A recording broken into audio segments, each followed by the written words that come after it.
aflame. All the peoples of the United Nations are fighting the savage enemies of freedom. In many lands, towns are ravaged, countrysides laid waste by ruthless Axis hordes. Farms, cattle, and crops have been destroyed. Ruin, destitution, hunger stalk the helpless victims of the cruel aggressor. But in their darkest hour comes a light of hope, a light that must grow stronger and will grow stronger. It is the hope of American agriculture. Though this nation must fight to keep invaders from its own shores, its farmlands are abundant, greater even than the areas of Norway, Sweden, Denmark, Spain, Portugal, France, Switzerland, Great Britain, Poland, Czechoslovakia, Belgium, Holland, Yugoslavia, and Greece. And spread over this vast land are the farmers, their wives and their children. 30 million, twice as many as the Axis has soldiers. Grim farmers with sleeves rolled up, ready for sacrifices. These embattled farmers are armed.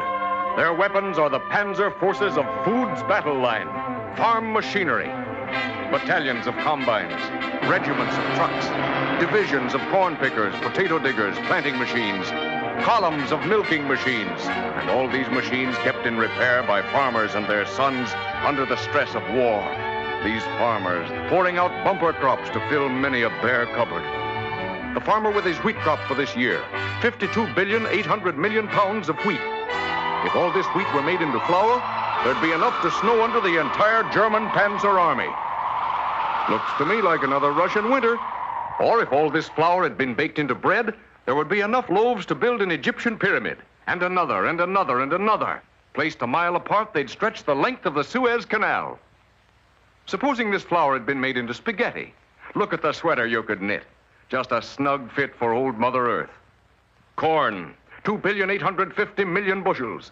If all this were grown into one huge ear, it would make a bridge from London to the Black Sea. And that hangs right over your head, Adolf. Soybeans, 160 million bushels. Ground into flour, it would make a loaf that would fill Red Square in Moscow. And it has double the nutritive value of meat. Potatoes, 30 billion pounds, just about twice as high as the Rock of Gibraltar. Some potatoes. Here we have the Matterhorn in Switzerland, and this year's crop of tomatoes, 1,800,000,000 pounds. Vegetables, all kinds of them. There'd be enough to cover the wall of China, 1 billion bushels of them. Yes, and we're producing vitamins and food concentrates packed with enough power to bowl over the Axis nations. That was vitamin X, boys, just to mark the spot. Fruit juices, billions of gallons. If pressed from our fruit crop of 35 billion pounds, there would be enough to keep Old Faithful Geyser gushing for nearly 4 months. Or if all the fruit were made into one enormous pie, it would measure 25 miles in diameter. My, what a time a pie thrower could have with that. Milk, 125 billion pounds of it. If all this flowed over Niagara Falls in a steady stream, it would generate enough electricity to light every factory in New York for 1 hour. And besides, we'd have enough to give our children free milk with school lunches. Or should we churn this milk into butter? War-flooded fields of Holland could be reclaimed by dikes it would build. And if made into cheese, it would make a piece equivalent to this much of the moon. Just imagine a fire made from 4 volcanoes the size of Vesuvius, and a griddle 500 square miles in area. That's what it would take to broil the 30 billion pounds of meat American farms are producing. This little girl grown plump on a diet of our 11 billion pounds of fats and oils would outweigh 100 super dreadnoughts.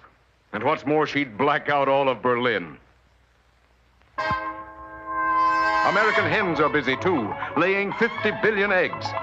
If all these were made into one huge fried egg, it would cover all the United States and Canada. And don't forget, we have enough bacon to go around it. And here come the pigs, 100 million strong.